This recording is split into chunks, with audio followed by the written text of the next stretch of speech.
centaines de circonscriptions, nos candidats Ensemble pour la République seront présents au second tour et constitueront donc le meilleur choix pour éviter que le Rassemblement national ne dispose d'une majorité absolue. Dans d'autres circonscriptions, et je l'assume car nous avons fait ce choix dès le premier tour dans plus de 60 d'entre elles, cela passera par le désistement de nos candidats dont le maintien en troisième position aurait fait élire un député Rassemblement national face à un autre candidat qui défend comme nous les valeurs de la République. Allez, on va vous retrouver en direct de l'Élysée, c'est là, Bougrioux. Merci d'être avec nous. Est-ce que cette réunion est toujours en cours entre les différents cadres de la majorité? C'est là pour tenter d'unir un peu la réaction face à justement cette menace, nouveau Front populaire ou Rassemblement national? Alors il s'agit en fait d'une réunion avec les membres du gouvernement qui sont arrivés à l'Élysée il y a environ une demi-heure, réunion de crise et réunion aussi pour échanger sur la situation, sur les résultats d'hier avec un enjeu, une priorité, éviter la majorité absolue au Rassemblement national. Emmanuel Macron continue de croire qu'un chemin est possible. Dans son entourage, on le dit, combatif, même si certains de ses lieutenants, eux, imaginent le pire. Alors, il y a déjà 3 ministres qui se sont désistés pour faire front, pour faire barrage républicain face au Rassemblement national. Et cela devrait être le cas aussi dans une trentaine de circonscriptions, là où la majorité sortante est en ballottage défavorable. En tout, une cinquantaine de circonscriptions seraient concernées selon la majorité. Au sein du gouvernement, je vous le disais déjà, donc 3 désistements. Et ce qu'il faut noter également, c'est qu'aujourd'hui, la majorité sortante et troisième force politique, c'est une lourde défaite. Reste à savoir si désormais, il y aura une ligne claire de la part de l'ensemble des piliers de la majorité, puisque vous avez entendu, il y a tout de même quelques divergences sur la stratégie à adopter cette semaine. Merci beaucoup, Céla. Merci également à Léla qui vous accompagne. Alors, bien évidemment, c'est là, si vous voyez une ligne claire ou pas claire juste derrière vous, n'hésitez pas, vous revenez nous voir. On va écouter beaucoup de ténors de cette majorité. Vous allez voir qu'il y a quand même de grandes difficultés. Mais il y a un des poids lourds, un ex-ministre du côté de Bercy qui s'est exprimé. Il y a eu pas mal de réactions juste après ces propos. On va commencer par écouter Bruno Le Maire. Et j'appelle également tous nos électeurs, lorsque nos candidats ne sont pas au second tour, à voter pour un candidat du camp social-démocrate. C'est-à-dire un représentant du Parti socialiste, du Parti communiste ou des Verts.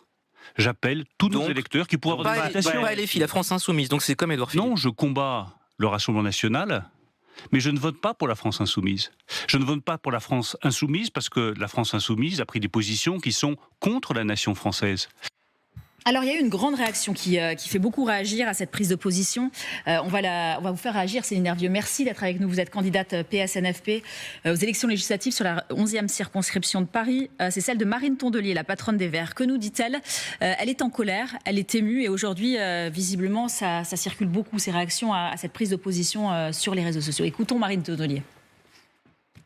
Je suis, atterrée et 2, extrêmement en colère. On vous sent très ému. Très émue, parce que ça fait 10 ans que je vis dans une ville tenue par le Rassemblement national. Et ce que vient de faire Bruno Le Maire, c'est un comportement de lâche et de privilégié. De privilégié. C'est hors sol, c'est lunaire et c'est pas à la hauteur de l'histoire. Est-ce que le Rassemblement national a la possibilité d'être en majorité absolue à l'Assemblée nationale?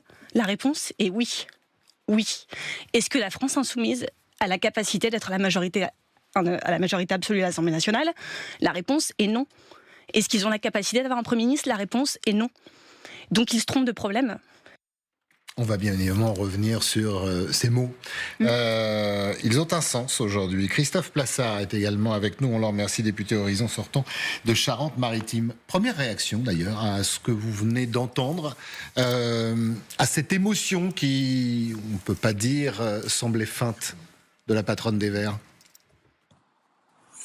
Vous savez, on vient de vivre une campagne éclair. On est tous fatigués sur les nerfs, et c'est vrai que je comprends qu'il y ait de l'émotion, et je pensais qu'effectivement, comme vous le dites, que son émotion n'est pas feinte.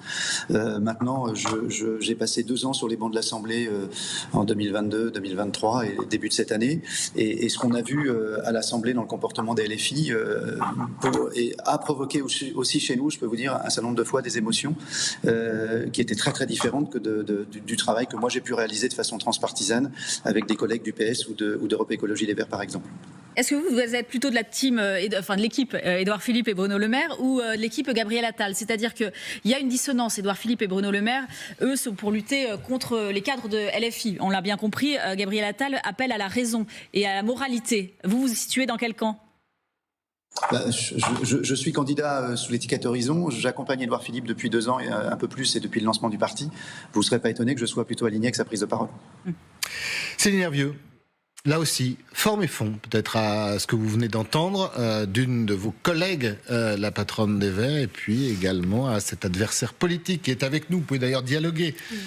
Vous exprimer sur ce plateau. Écoutez, moi je rejoins tout à fait ce qu'a dit Marine. Je pense qu'on a été tous extrêmement touchés par sa prise de parole, qui venait du cœur, qui venait d'une citoyenne aussi, qui vit au quotidien ce que c'est que le Rassemblement national en exercice au pouvoir. Donc son message, il est très fort, et effectivement, le ministre de l'économie s'est dévoyé par sa prise de parole, et c'est un petit peu à l'image justement du manque de clarté du discours justement de la feu majorité présidentielle vis-à-vis de la protection républicaine, du barrage qui est nécessaire. Et aujourd'hui, je regrette de voir que ce n'est pas le cas de l'ensemble des ministres macronistes. Il y en a certains qui ont été courageux, effectivement. Je pense à l'ancien ministre Clément Beaune, par exemple, effectivement, Gabriel Attal, qui a été relativement clair. On est à un moment tellement grave de l'histoire politique de notre pays qu'on a besoin de clarté. L'heure est à la clarté. Et moi, je suis très fière d'appartenir à un groupe politique, à une coalition politique qui a été extrêmement claire depuis le départ sur l'importance du désistement républicain dans le cas de triangulaire. Et ce n'est pas le cas du camp de la majorité. Et c'est très très inquiétant de voir qu'il continue dans cette rhétorique d'envoyer dos à dos des candidats de la gauche, qui certes parfois représentent une gauche radicale, c'est vrai, qui n'est pas la mienne d'ailleurs, parce que pour le coup moi je suis socialiste et social-démocrate, à l'extrême droite et au Rassemblement national. Vraiment, quand on en arrive là, on a perdu tout repère politique. Donc quand Édouard Philippe dit aucune voix ne doit se porter sur les candidats du RN ni sur ceux de LFI, là vous dites non.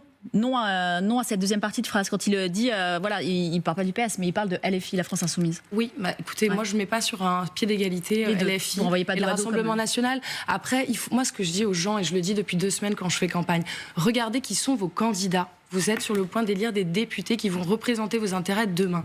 Alors, au-delà de leur étiquette politique, regardez leur parcours, regardez leur prise de position. Qui sont-ils ? Tous les candidats de LFI ne sont pas des gens d'extrême gauche. Je veux dire, c'est une caricature de dire cela. Il y a aussi des gens très bien sérieux qui travaillent, qui ont déjà été élus, qui sont des élus locaux, qui travaillent au quotidien pour le service des habitants. Donc, c'est ça qu'il faut regarder. Je veux dire, on ne peut pas renvoyer dos à dos comme ça des groupements politiques. Le programme de l'AFI, il est connu, c'est un programme de gauche radicale, c'est vrai, mais il est beaucoup moins dangereux. Et comme Marine l'a très bien dit, ils ne seront pas majoritaires demain. Donc le risque, quel est-il ? Il est du côté de l'extrême droite qui demain peut obtenir une majorité absolue. Donc moi j'appelle tous les républicains de ce pays, les humanistes, les progressistes, et y compris les déçus de la Macronie, à rejoindre ce nouveau Front populaire, parce que tout le monde peut y trouver sa place. Alors, on a bien compris votre opinion par rapport aux propos de Bruno Le Maire. Il y a aussi Yaël Braun-Pivet, l'ancienne patronne de l'Assemblée nationale, et Clément Beaune, vous y faisiez référence. Eux aussi, alors, ils ont une position un peu particulière. On parlait de choix aussi. Tout le monde n'est pas. Eh bien, ils se proposent à savoir qui est et qui n'est pas. Écoutez-les.